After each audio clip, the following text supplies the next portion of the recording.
Hello everyone. आज ठरलं तर मगमध्ये सायली त्या मुलीच्या पाठोपाठ येते. ती मुलगी किचनमध्ये त्या चित्राकडे बघत असते. सायली म्हणते, हे चित्र कसं? हे चित्र तिथे प्रतिमा आत्याच्या घरी पण होतं आणि तेच चित्र इथे पण आहे. ह्या चित्राशी आणि माझा काय संबंध आहे?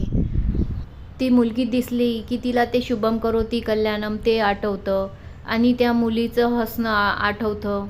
हिचा आवाज बिलकुल माझ्यासारखाच कसा आहे? माझा पण आवाज असाच होता का लहान असताना? ए मुली, तू कोण आहेस? तू मला सतत का दिसती?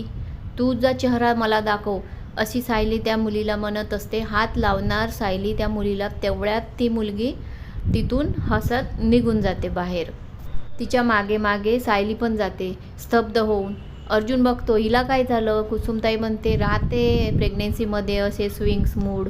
सायली त्या खिडकीमधून बघते तर तिला मधुभाऊ आणि तीच छोटी मुलगी, तिचा चेहरा दिसत नाही. त्या छोट्या मुलीला मधुभाऊ घास चारत असतात आणि एक घास चिऊचा, एक घास काऊचा असं म्हणत तिला जेवण चारत असतात आणि मध्ये मध्ये तिला फाडे पण म्हणत जा असं म्हणत असतात.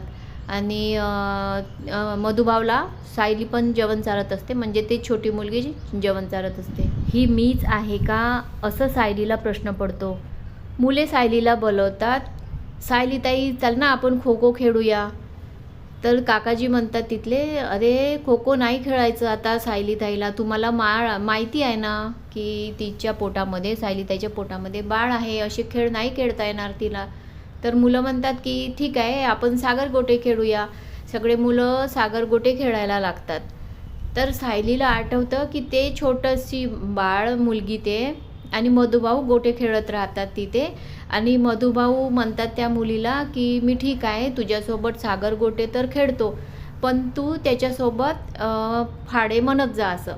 आणि मधुभाऊ एक एक गोटा देत जातात आणि बे एक बे, बे दुने चार असे म्हणत जातात. अशा प्रकारे तिला फाडे शिकवतात.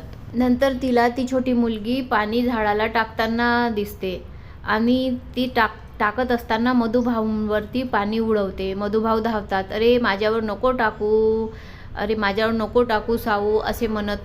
तर सायलीला वाटते, मी तर अशीच पाणी टाकत होते ना लहान असताना, मला बरोबर आठवत आहे. इकडे अस्मिता आपल्या छोट्याशा बाळाला घेऊन येते. चैतन्य तिथे उभा असतो. चैतन्याजवळ बाळ देतं आणि म्हणते की मी इंटरव्ह्यू देऊन येते. पण असं जशी जायला निघते तशी तो रडायला लागते, बाळ रडायला लागते. तर अस्मिता म्हणते की दे माझ्याजवळ, मी त्याला चूप करते, शांत करते, मग जाते. त्याला शांत करते, जायला निघते. परत बाळ त्याच्याकडे रडायला लागते. परत ते घेते आणि शांत करते आणि जायला निघते. परत तो रडते. मग म्हणते की नाही, मी आता याला इंटरव्ह्यू द्यायला मी घेऊनच जाते. चैतन्य म्हणतो, नाही असं कसं चालणार, नाही आता काही होऊ दे, मी याला घेऊनच जाते. म्हणून ते इंटरव्ह्यूला त्या बाळाला घेऊनच जाते. इकडे आश्रममध्ये काका म्हणतात सायलीला, अगं सायली, काकू असते तर थोडं तुझ्याशी बोलले असते आणि टाईमपास पण तुझा झाला असता. काकूच बहिणीची तब्येत चांगली नसल्यामुळे ते काकू तिकडे गेल्या. सायली म्हणते, हो हो काकाजी, मला सांगितलं होतं काकूनी, तुम्ही टेन्शन घेऊ नका, मी थोडा वेळ मधुभाऊंकडे जाते, थोडा वेळ बोलते त्यांच्याशी. इकडे अर्जुन मीटिंगमध्ये असताना अलार्म वाजतो. अलार्म वाजल्यानंतर तो कुसुमताईला फोन करतो, कुसुमताई जेवण दिलं काय सायलीला? जेवण द्यायचा अलार्म वाजला आहे. कुसुमताई म्हणत आहे, चिडका पिब्बा, मी तुम्ही सांगण्याच्या आधीच जेवण दिलं आहे सायलीला, तुम्ही काळजी नका करू. अर्जुन म्हणतो, अरे अलार्म आत्ता वाजला, तुम्ही आधीच का जेवण दिलं? कुसुमताई म्हणतात, चांगलं आहे ना, वेळेच्या आधी सगळं काम केलेलं चांगलंच असतं, जेवणच दिलं ना. अर्जुन म्हणतो की नाही, सगळं वेळच्या वेळीच दिलं पाहिजे, जेवण राहो की पाणी राहो. अर्जुन परत ते ब्ला ब्ला आपलं सांगायला लागतं. कुसुमताई म्हणतात, अहो तुमच्याकडे भरपूर टाईम असेल, पण माझ्याकडे टाईम नाही आहे, मला भरपूर कामं पडलेली आहेत. तुम्ही मला असं फोन करून बार बार टेन्शन देऊ नका, तुम्ही आपलं काम करा, मी फोन ठेवते. म्हणून पटकन फोन ठेवून देतात. मी सगळी कामं केलेली आहे असं विमल म्हणते कल्पनाला, पण आज टाईमच नाही चालला, आहे का अजून काही कामं?